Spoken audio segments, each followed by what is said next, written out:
Hello aspirants, स्वागत है आपका पहले एकेडमी के ऑनलाइन प्लेटफॉर्म पे। मेरा नाम है अजय चौधरी और सबसे पहले आप सबको all the best and best of luck foundation based के सभी एस्पिरेंट्स को। और ये जो हमारी आगे की जर्नी रहेगी भारतीय राज्य व्यवस्था की, हम जो साथ पढ़ेंगे, तो इसमें हम पहले सबसे पहले डिस्कस करेंगे सिलेबस, क्योंकि इसका प्री और मेंस दोनों में बहुत अच्छा पार्ट है, इजी टू स्कोर है और ये आपको हेल्प करेगा एक अच्छी रैंक सिक्योर करने में। तो सबसे पहले हम डिस्कस करते हैं जो भारतीय राज्य व्यवस्था का सिलेबस है मेंस में, क्योंकि उसके अंडर में प्री का भी कवर हो जाएगा। तो मैं आपको दिखाऊं, जो अगर मेंस का सिलेबस आपको बताऊं, तो सबसे पहला जो टॉपिक है पेपर 3 में,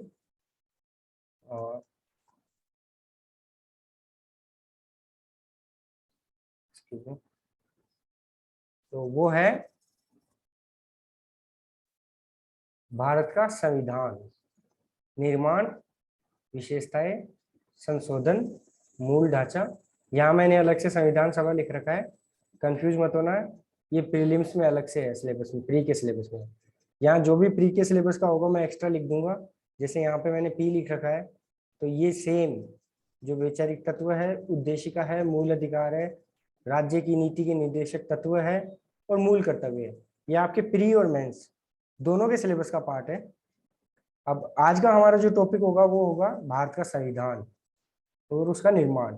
लेकिन उससे पहले हम डिस्कस करेंगे इसका ऐतिहासिक बैकग्राउंड, कि कैसे कहाँ से कानून बनना स्टार्ट हुए थे। तो जो उस वक्त का दौर था, ब्रिटिश राज था, भारत एक अंग्रेजों की कॉलोनी थी, उपनिवेश था। तो जो सबसे पहले, अगर हम उसको दो भागों में बांटेंगे अंग्रेजों के राज को, कि जो सबसे पहला था वो था कंपनी का रूल, उसके बाद आता है क्राउन का रूल। कंपनी का जो रूल था वो था अपने 1773 से 1858 तक। इसको ईस्ट इंडिया कंपनी का शासन का दौर कहा जाता है। उसके बाद जब क्राउन ने, ताज ने, जो ब्रिटिश गवर्नमेंट थी, उसने सीधे अपने कंट्रोल में ले लिया था, नियंत्रण में ले लिया था भारत का जो शासन था, उसे हम ताज का शासन कहते हैं। और वो जब 1857 की क्रांति हुई, उसके बाद से 1858 से 1947 जब भारत को आजादी मिली, वहां तक आता है। बात करें कि ईस्ट इंडिया कंपनी का जो शासन था, उसका भारत के संविधान का बैकग्राउंड उससे कैसे रिलेट करते हैं अपन, तो मैं आपको बता दूं कि उसमें सबसे पहले 1773 का एक रेगुलेटिंग एक्ट आया। रेगुलेटिंग एक्ट आया तो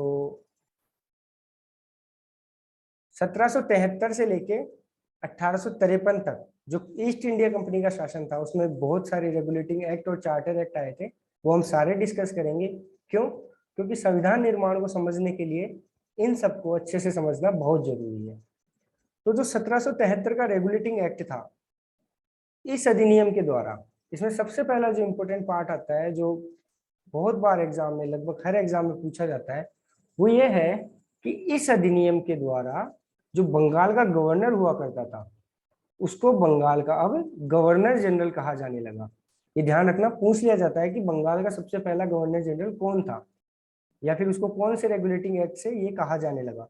तो सबसे पहली जो ध्यान रखने योग्य बात है वो ये है कि 1773 में के अधिनियम के द्वारा बंगाल के गवर्नर को अब गवर्नर जनरल कहा जाने लगा। और उसको सहायता देने के लिए एक 4 सदस्यीय कार्यकारी परिषद का भी गठन किया गया। जो सबसे पहले अगर गवर्नर जनरल जो थे उस वक्त, वो थे लॉर्ड वॉरेन हेस्टिंग। ये ध्यान रखना, काफी बार एग्जाम से सीधा क्वेश्चन आता है कि बंगाल के प्रथम गवर्नर जनरल कौन थे, तो वो कौन थे? Hasting, Lord Warren Hasting.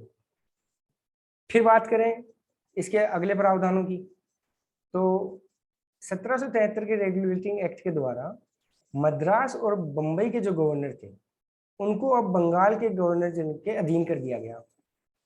Bengal का जो गवर्नर जनरल था, उसका डायरेक्ट कंट्रोल था उनके ऊपर। जबकि सभी पहले जो सभी प्रेसिडेंसीज थी, 3 प्रेसिडेंसी थी, कौन कौन सी थी? मद्रास, बंबई और एक बंगाल। तीनों स्वतंत्र थे, तीनों अपने मन मुताबिक काम कर सकते थे, तीनों का एक दूसरे पे कोई नियंत्रण नहीं था।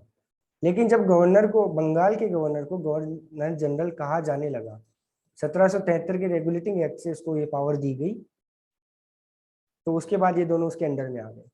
फिर बात करें अगले प्रावधान की, तो वो ये है कि इस अधिनियम के अंतर्गत कलकत्ता में 1774 में एक उच्चतम न्यायालय की स्थापना की गई। भारत में सबसे पहले उच्चतम न्यायालय की स्थापना कब करी गई थी?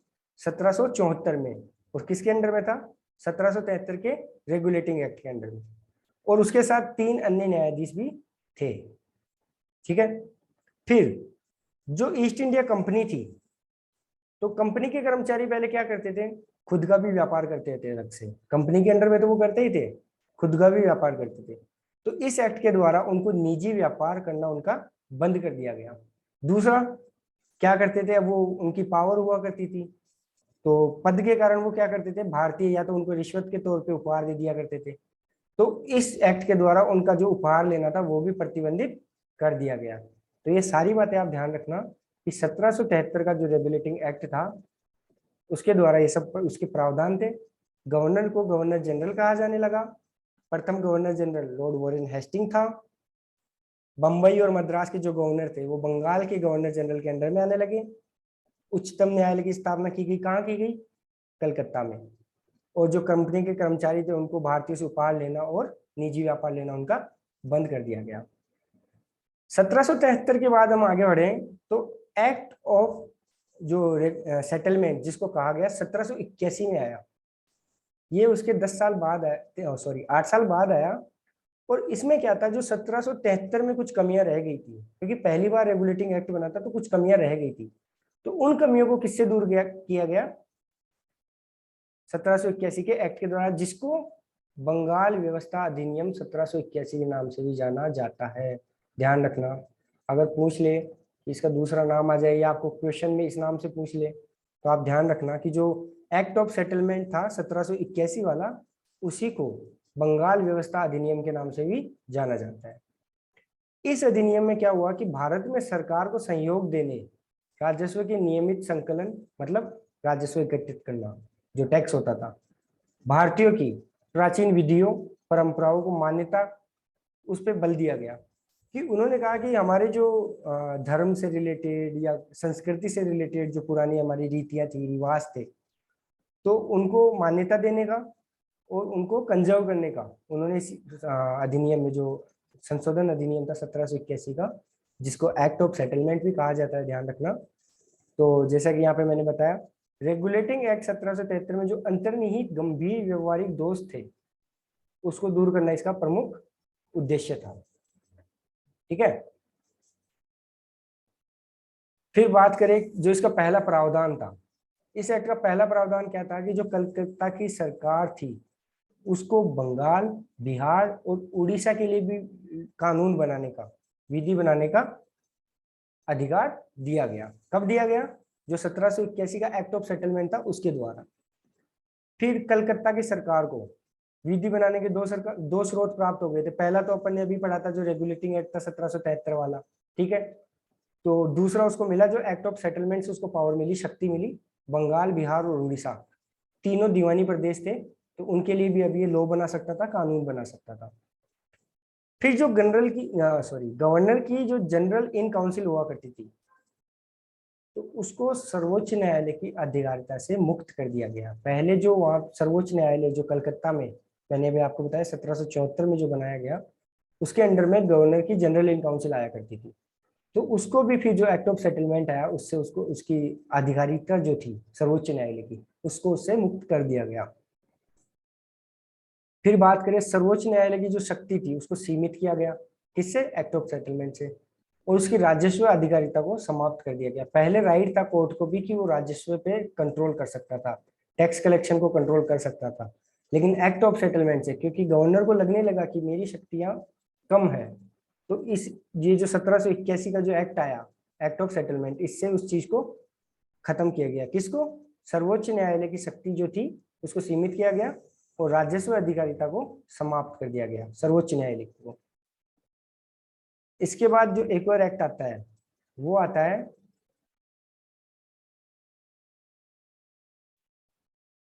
Pitt's India act 1984।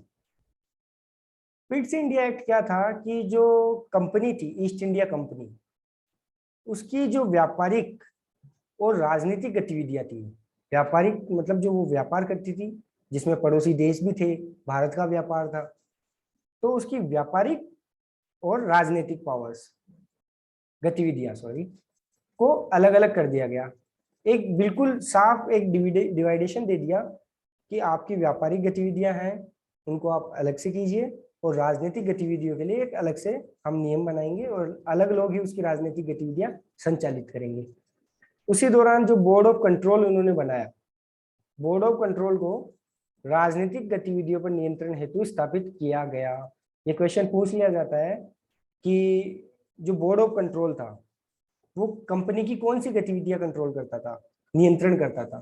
तो ध्यान रखना जो बोर्ड ऑफ कंट्रोल था वो राजनीतिक गतिविधियों को कंट्रोल करता था, board of control, BOD sorry BOC. फिर जो व्यापारिक गतिविधियां थी उनके लिए बोर्ड ऑफ डायरेक्टर्स, ध्यान रखना, का गठन किया गया। दो चीजें यहाँ पे मैंने आपको बताई अभी, एक तो है बोर्ड ऑफ कंट्रोल, एक है बोर्ड ऑफ डायरेक्टर्स। जो कंट्रोल है बोर्ड ऑफ कंट्रोल वो है राजनीतिक गतिविधियों के लिए, जो बोर्ड ऑफ डायरेक्टर्स है वो है व्यापारिक गतिविधियों के लिए। तो ये आप ध्यान रखना, और नोट डाउन करने की आप ज्यादा चिंता मत करना क्योंकि आपको सेम पीडीएफ टेलीग्राम चैनल पे, पहल अकेडमी के टेलीग्राम चैनल पे आपको प्रोवाइड कराई जाएगी। अभी आप समझने पे ध्यान दें, और अगर आप हाथों हाथ लिख सकते हैं, नोट डाउन कर सकते हैं तो और भी अच्छा है। फिर जो नियंत्रण बोर्ड था उसको यह शक्ति थी कि वह ब्रिटिश नियंत्रित भारत में, क्योंकि ईस्ट इंडिया कंपनी का जो रूल था अब सीधा इंग्लैंड से कंट्रोल हो रहा था, तो जो ब्रिटिश नियंत्रित भारत था उसके सभी नागरिक, सैन्य सरकार और राजस्व गतिविधियों का अधीक्षण और नियंत्रण करें। मतलब वो चेक एंड बैलेंस वाली बात आ गई कि वो चेक कर सकता था कि सब कुछ सही चल रहा है कि नहीं चल रहा है, आदेश दे सकता था, निर्देश जारी कर सकता था। कौन? जो नियंत्रण बोर्ड था, कंट्रोल बोर्ड। तो ये जो हमारा पिट्स इंडिया एक्ट 1984 है, ये दो कारणों से महत्वपूर्ण था। पहला तो ये कि भारत में कंपनी के अधीन क्षेत्र को पहली बार ब्रिटिश अधिपत्य का क्षेत्र कहा गया। इससे पहले वो ईस्ट इंडिया कंपनी का द्वारा रूल किया हुआ क्षेत्र कहा जाता था। पहली बार यहाँ पे इसको कहा कि जो भारत में कंपनी के अधीन, कि कंपनी का तो केवल वो अधीन है, मैन कौन है? ब्रिटिश अधिपत्य। फिर दूसरा, ब्रिटिश सरकार ने भारत में कंपनी के कार्य और इसके प्रशासन पे पूर्ण नियंत्रण प्रदान किया गया। यहाँ से अब ब्रिटिश सरकार ने कंट्रोल करना अच्छे से स्टार्ट कर दिया था, और निर्देश सीधे वहीं से आते थे, गवर्नर जनरल को निर्देश आते थे वहां से, गवर्नर जनरल को और भी पावर्स दी गई। तो जो पिट्स इंडिया एक्ट था वो इस बारे में था। फिर आगे चले हम, ये सब हम इसलिए पढ़ रहे हैं क्योंकि आगे जब हम संविधान का निर्माण पढ़ेंगे तो ये सब चीजें वहां काम आएंगी। तो आप कंफ्यूज मत होना, ये आप आधुनिक भारत में भी पढ़ोगे। और ये रेगुलेटिंग एक्ट थे जो ईस्ट इंडिया कंपनी के राज के दौरान बनाए गए थे। फिर बात आती है 1793 का चार्टर एक्ट। अब ध्यान रखना, अब तक अपन ने पढ़ा रेगुलेटिंग एक्ट, 1773 का रेगुलेटिंग एक्ट था, 1781 में हमने पढ़ा एक्ट ऑफ सेटलमेंट, 1784 में हमने पढ़ा पिट्स इंडिया एक्ट। अब पढ़ेंगे हम चार्टर एक्ट। इनको चार्टर एक्ट कहा गया था। 1793 से लेके 1853 तक चार्टर एक्ट कहा गया था, तो वो भी हम आगे देखेंगे 1853 तक। लेकिन जो 1793 का चार्टर एक्ट था, इसका मुख्य उद्देश्य कंपनी को अगले 20 वर्षों के लिए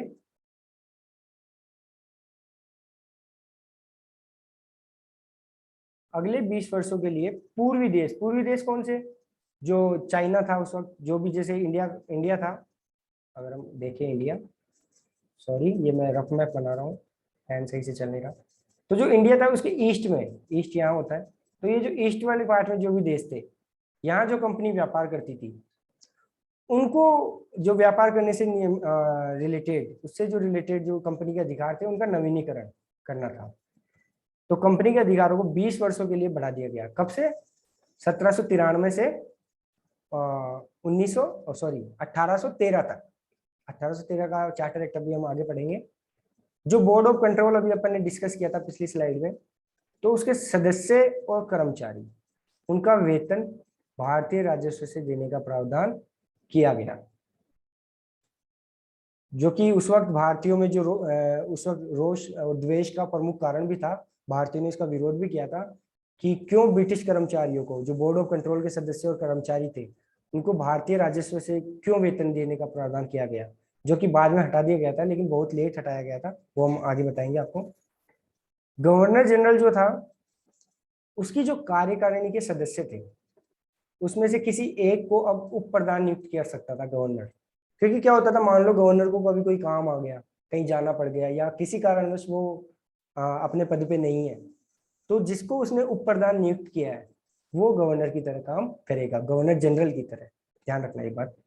तो ये कब आया, जो 1793 का चार्टर एक्ट था, उसमें ये बात निश्चित की गई कि गवर्नर जनरल अब अपनी कार्यकारिणी की सदस्यों में से किसी एक को उप प्रधान नियुक्त कर सकता है और गवर्नर जनरल की अनुपस्थिति में उसके स्थान पर कार्य करता था। ये कौन सा था अपना 1793 का चार्टर एक्ट। फिर बात करते हैं हम जो 1813 का चार्टर एक्ट आया। 1813 के चार्टर एक्ट में क्या हुआ, अभी हमने पिछली जो स्लाइड उसमें डिस्कस किया था, जो 1793 का चार्टर एक्ट था, कि कंपनी का जो व्यापारिक अधिकार था उसको 20 वर्षों के लिए बढ़ा दिया था। तो 1813 में पुनः एक बार फिर से जो कंपनी का व्यापारिक अधिकार था, एकाधिकार था, उसको 20 वर्षों के लिए बढ़ा दिया गया। ठीक है, कितने वर्षों के लिए, ध्यान रखना ये बात, 20 वर्षों के लिए बढ़ा दिया गया। दूसरी चीज अपन देखें कि इसके द्वारा, किसके द्वारा, 1813 का जो चार्टर एक्ट था, कंपनी के भारत के साथ व्यापार करने के एकाधिकार को छीन लिया गया, उसको खत्म कर दिया गया कि अब आप व्यापार मत करो, अभी आपको वो करना है जो हम कहेंगे। कहाँ से निर्देश आ रहे थे, क्राउन से, ब्रिटिश गवर्नमेंट से, सॉरी। किंतु कंपनी को एक चीज अलाउ करी गई उनको, कि चीन के साथ और पूर्वी देशों के साथ आप चाय का व्यापार कंटिन्यू कर सकते हो, कि अभी भी आप चाय का व्यापार कर सकते हो। ध्यान रखना 1813 का जो चार्टर एक्ट है बहुत इंपॉर्टेंट है, बहुत महत्वपूर्ण है। मेंस में भी सीधा पूछ लिया जाएगा इसका एक्सप्लेनेशन, तो आप, क्योंकि इसमें बहुत महत्वपूर्ण चीजें हैं, शिक्षा से रिलेटेड बातें करी गई, जो ईसाई मिशनरीज थे उनसे रिलेटेड बातें करी गई। तो इस चार्टर द्वारा जो ईसाई मिशनरीज थे उनको भारत में धर्म प्रचार की छूट दे दी गई। अब कब से, 1813 के चार्टर एक्ट से। यूपीएससी में भी ये क्वेश्चन पूछा हुआ है प्री में, कि कौन से चार्टर एक्ट के द्वारा जो ईसाई मिशनरीज थे, हालांकि यूपीएससी डायरेक्ट क्वेश्चन नहीं पूछते, कम पूछती है, लेकिन एक क्वेश्चन था कि कौन से चार्टर एक्ट के द्वारा जो ईसाई मिशनरी से धर्म प्रचार की छूट दी गई थी, तो वो कौन सा था, 1813 का चार्टर एक्ट। फिर बात करते हैं जो भारतीयों की आय थी, उसमें से भारतीयों में शिक्षा, साहित्य और विज्ञान, science and education and literature, उसको प्रोत्साहन देने के लिए प्रति वर्ष 1 लाख रुपया खर्च करने की व्यवस्था अलग से की गई। यहाँ से बजट तय किया गया एजुकेशन के लिए, साइंस के लिए और लिटरेचर, साहित्य, विज्ञान और शिक्षा। कितना, 1 लाख।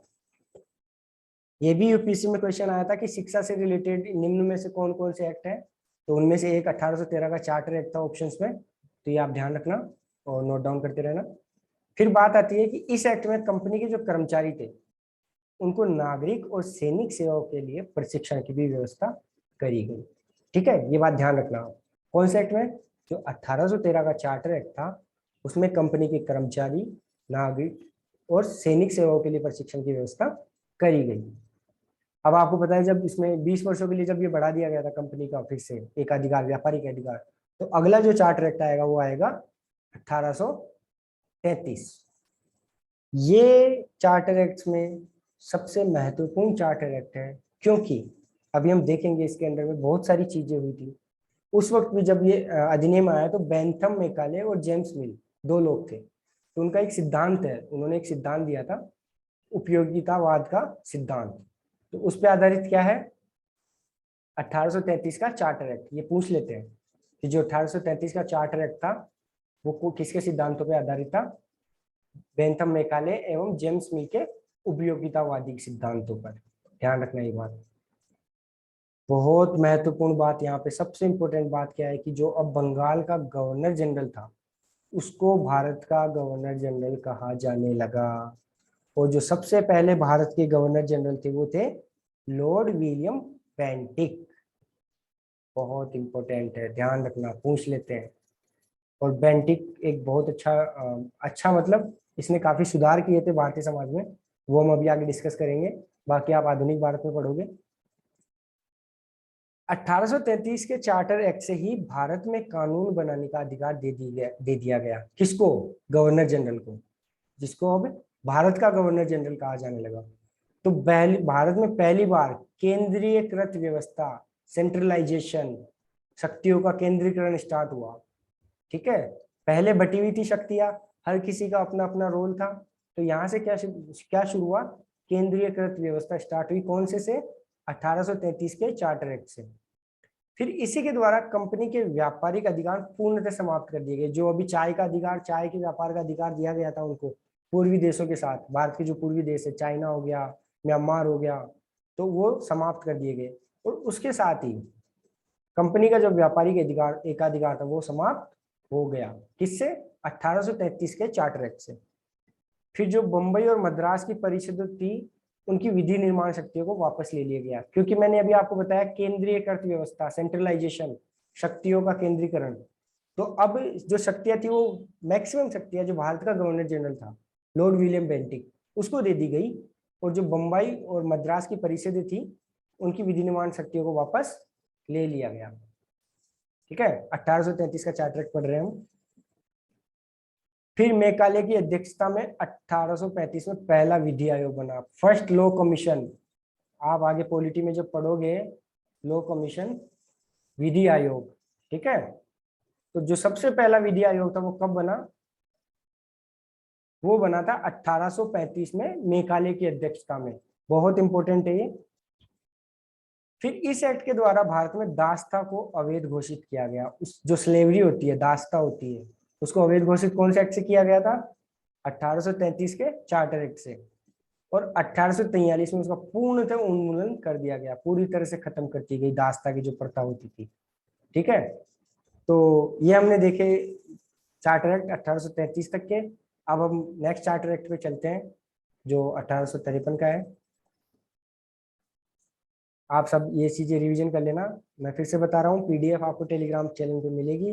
अभी समझने पे ध्यान दें, और बहुत महत्वपूर्ण पूरा पार्ट है ये, आधुनिक भारत का भी और पॉलिटी का भी, इसलिए ये ज्यादा इंपॉर्टेंट हो जाता है।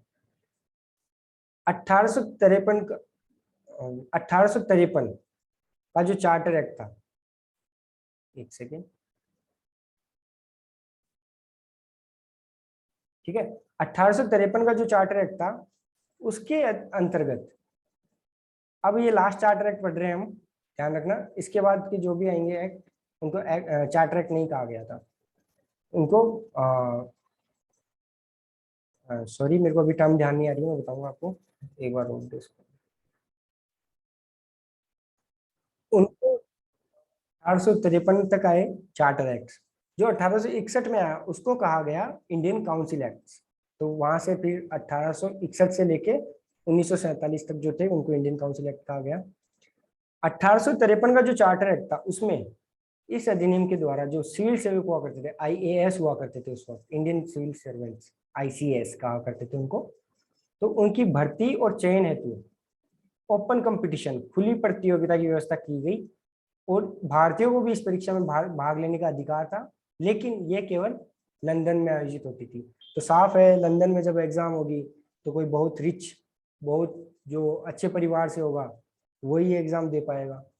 तो 1853 का जो चार्टर एक्ट था, उससे जो आईएएस आईसीएस की जो खुली ओपन कंपटीशन का स्टार्ट किया गया। ये क्वेश्चन पूछ लेते हैं, फिर से बताता हूँ मैं आपको, कि भारतीयों को भी इस परीक्षा में भाग लेने का अधिकार था, लेकिन यह केवल लंदन में आयोजित होती थी। ठीक है, ध्यान रखना। फिर बात आती है कि इस अधिनियम के द्वारा कंपनी के विधायी एवं प्रशासनिक कार्य को, विधायी क्या होता है?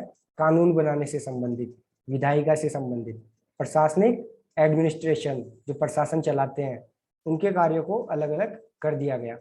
एवं जो अलग से विधायी कार्यों के लिए एक 12 सदस्यीय केंद्रीय विधान परिषद की गठन किया गया, जिसमें गवर्नर जनरल जो था वो मुख्य था। फिर उसके 4 सदस्य होते थे, जिसमें 6 अन्य सदस्य थे, 4 सदस्य ये थे, मैंने बताया 12। 12 में कौन कौन? गवर्नर जनरल, मुख्य सेनापति, ठीक है, और गवर्नर जनरल परिषद के 4। तो वापस बताते हूँ, 1 कौन? गवर्नर जनरल, +1 मुख्य सेनापति, प्लस 6, 4, 4 कौन थे? गवर्नर जनरल की परिषद के सदस्य, और 6 अन्य सदस्य, कितने हो गए टोटल? 12 सदस्य। ठीक है, ध्यान रखना, एक विधान परिषद बनाई गई, केंद्रीय विधान परिषद, जिसके 12 सदस्य थे, एक गवर्नर जनरल, मुख्य सेनापति, और 4 जो उसकी परिषद के सदस्य थे वो, और 6 अन्य, तो टोटल कितने हो गए? 12। और इसको दूसरे शब्दों में भारत की एक लघु संसद, छोटी संसद के रूप में कहा गया, क्योंकि संसद की तरह ही कार्य करती थी ये उस वक्त, कानून बनाना, नए लॉज पास करना। ठीक है, तो कितने सदस्य थे? 12, जिनमें गवर्नर जनरल, वापस बताता हूं मैं, मुख्य सेनापति, 4 गवर्नर जनरल की परिषद के सदस्य, 6 अन्य सदस्य। ठीक है, और इसको क्या कहा गया? भारत की लघु संसद। शिक्षा की बात करें तो फिर से एक और चीज आई, वो आई कि 1854 में चार्ल्स वुड कमेटी गठित की गई। चार्ल्स वुड कमेटी जो थी उसको भारत में शिक्षा के क्षेत्र में मैग्ना कार्टा कहा जाता है। ठीक है, ये बात आप ध्यान रखना कि जो भारत की शिक्षा में जो मैग्ना कार्टा है वो किसको कहा जाता है? 1854 में जो वुड कमेटी आई थी, चार्ल्स वुड कमेटी, उसको भारतीय शिक्षा के क्षेत्र में मैग्ना कार्टा कहा जाता है। मैग्ना कार्टा क्या होता है? मैग्ना कार्टा जो ब्रिटिश जो भी लॉज बनते थे, तो मैग्ना कार्टा पुराने समय से वहां का एक चला आ रहा था। तो मैग्ना कार्टा एक गारंटी देता है, मौलिक अधिकारों की गारंटी, कि ये कानून की तरह ही होता है। तो जो बहुत महत्वपूर्ण महान कोई कानून होता है तो उसको ब्रिटिश में उस वक्त मैग्ना कार्टा कहा जाता था। तो भारत में जो शिक्षा का मैग्ना कार्टा था वो कौन सा था? चार्ल्स वुड कमेटी, 1854 में, ध्यान रखना। तो इसी के साथ हमारे चार्टर एक्ट पूरे होते हैं। फिर 1857 की क्रांति आ जाती है। क्रांति के बाद ताज का रूल, क्राउन का रूल स्टार्ट होता है, वो हम आगे डिस्कस करेंगे अगले लेक्चर में। और 1861 से जो एक्ट बनना स्टार्ट हुए उनको कहा गया इंडियन काउंसिल एक्ट्स। ठीक है, सो थैंक यू, और मिलते हैं नेक्स्ट क्लास में, आगे डिस्कस करेंगे हम।